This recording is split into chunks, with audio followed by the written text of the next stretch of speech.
Have you ever wondered why on Christmas we cut down and carry evergreen trees inside our houses, decorate them with fancy ornaments, and place presents underneath them? James Arthur wrote, "So why do people bring pine trees into their houses at the winter solstice, placing brightly colored red and white packages under their boughs as gifts to show their love for each other and as representations of the love of God and the gift of His Son's life?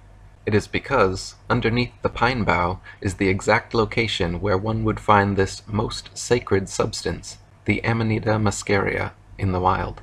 The Amanita muscaria is the red and white magic mushroom that grows almost exclusively beneath pine trees. Their main psychoactive ingredient is muscimol, as well as trace amounts of DMT, an entheogen naturally produced in the brain's pineal gland. The pine cone-shaped pineal gland is an organ that produces the same DMT found in this pine tree fungus, and much more. Dr. Rick Strassman wrote, "DMT exists in all of our bodies and occurs throughout the plant and animal kingdoms. It is part of the normal makeup of humans and other mammals, marine animals, grasses and peas, toads and frogs, mushrooms and molds and barks, flowers and roots. DMT is in this flower here, in that tree over there, and in yonder animal. It is most simply almost everywhere you choose to look. Indeed, it is getting to the point where one should report where DMT is not found, rather than where it is." James Arthur wrote, "The pine tree is one of the well-known central relics of Christmas. Under this tree is where those who are deemed good find their reward in the form of a present. A big red and white rounded mushroom grows under the very tree we are to look under on Christmas morning to find our gift. Green, red, and white as Christmas colors comes from the evergreen tree and the red and white mushrooms underneath. The word Christmas originally comes from the Egyptian Christ, oiled or anointed one, and mace, the sacred cakes annually made and ingested by the Egyptians. This Eucharist was originally made from Amanita muscaria, or was the mushroom itself. The tradition existed all over the ancient world, but most of the iconography and symbology recognized today comes from pre-Christian Northern Europe."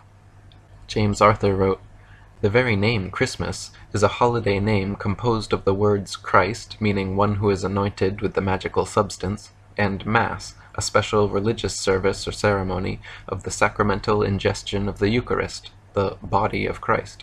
In the Catholic tradition, this substance, body, soma, has been replaced by the doctrine of transubstantiation, whereby in a magical ceremony the priests claim the ability to transform a cracker or round wafer into the literal body of Christ." Dana Larson wrote, "Although most people see Christmas as a Christian holiday, most of the symbols and icons we associate with Christmas celebrations are actually derived from the shamanistic traditions of the tribal peoples of pre-Christian Northern Europe. The sacred mushroom of these people was the red and white Amanita muscaria mushroom. These peoples lived in dwellings made of birch and reindeer hide called yurts. Somewhat similar to a teepee, the yurt's central smoke hole is often also used as an entrance. After gathering the mushrooms from under the sacred trees where they appeared, the shamans would fill their sacks and return home. Climbing down the chimney entrances, they would share out the mushrooms' gifts with those within. Santa also dresses like a mushroom gatherer. When it was time to go out and harvest the magical mushrooms, the ancient shamans would dress much like Santa, wearing red and white fur-trimmed coats and long black boots. To this day, Siberian shamans dress in ceremonial red and white fur-trimmed jackets to gather the magic mushrooms. First, they pick and place the mushrooms to partially dry on nearby pine boughs, which prepares them for ingestion and makes the load lighter. This is why we decorate our Christmas trees with ornaments and bulbs, because the gatherers would always adorn trees with drying mushrooms. Next, the shaman collects his red and white presents in a sack and proceeds to travel from house to house, delivering them. During Siberian winters, the snow piles up past the doors of their yurts or huts, so the red and white clad shaman must climb down the smoke hole or chimney to deliver the presents in his sack. Finally, the appreciative villagers string the mushrooms up or put them in stockings hung afront the fire to dry.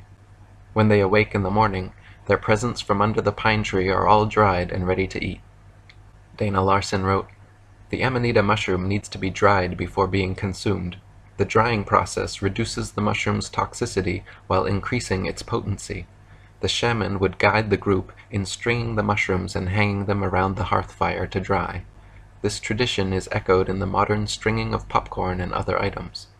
James Arthur wrote, "The ancient shamanic use of Amanita muscaria in Siberia is well documented. Despite governmental oppression against its use, there are still many who refuse to accept the authorized state religion and continue the shamanic traditions in secret. Just as the Siberian shaman, commonly dressing in red and white, would enter through the opening in the roof of a home where a ritual was to be done, Santa Claus also arrives on the roof and enters through the chimney. Just as the shamans would gather the mushrooms in bags which they would bring with them when performing a ceremony, Santa Claus also, on the holy day, brings presents in a bag. Siberian reindeer also enjoy eating Amanita muscaria mushrooms, and thus are often used as a lure by the deer-herding natives. Since one of the hallucinatory experiences often felt on psychedelic mushrooms is that of flying, Santa's flying reindeer most likely derive from this.